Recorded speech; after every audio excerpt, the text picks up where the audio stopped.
Come on, 96, 97, 98, 99, 100. Nice.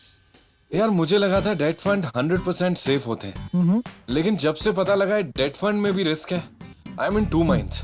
राज भैया, आप तो फिटनेस गुरु हो, लेकिन फिर भी आपने हेल्थ इंश्योरेंस लेके रखा है, क्यों? यार फिट तो मैं हूं, मगर हेल्थ का रिस्क तो फिर भी रहता है ना। ला दे।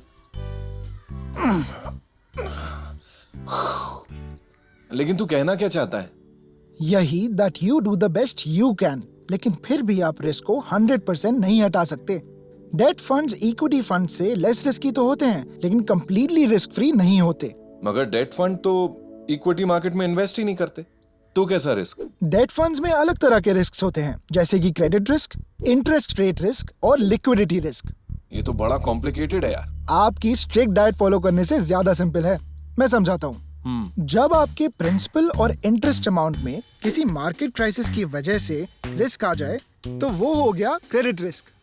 और जब मार्केट में ब्याज दर के उतार चढ़ाव की वजह से आपके डेट फंड ने जिस कंपनी के बॉन्ड्स में इन्वेस्ट किया है उसके भाव में उतार चढ़ाव आ जाता है, तो वो हो गया इंटरेस्ट रेट रिस्क। और लिक्विडिटी रिस्क? लिक्विडिटी रिस्क तब होता है जब आप अपने इन्वेस्टमेंट का भाव कम किए बिना बेच नहीं सकते।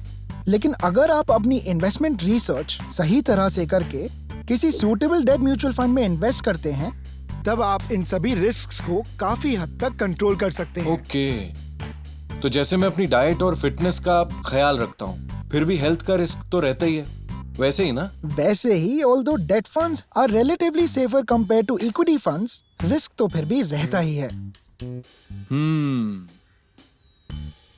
ओए, इसका मतलब ये नहीं है कि हम अपने क्रंचेस छोड़ देंगे। रख। अरे चल क्रंचेस मार।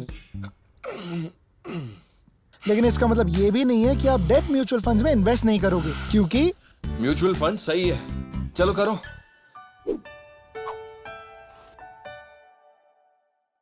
Mutual fund investments are subject to market risks. Read all scheme related documents carefully.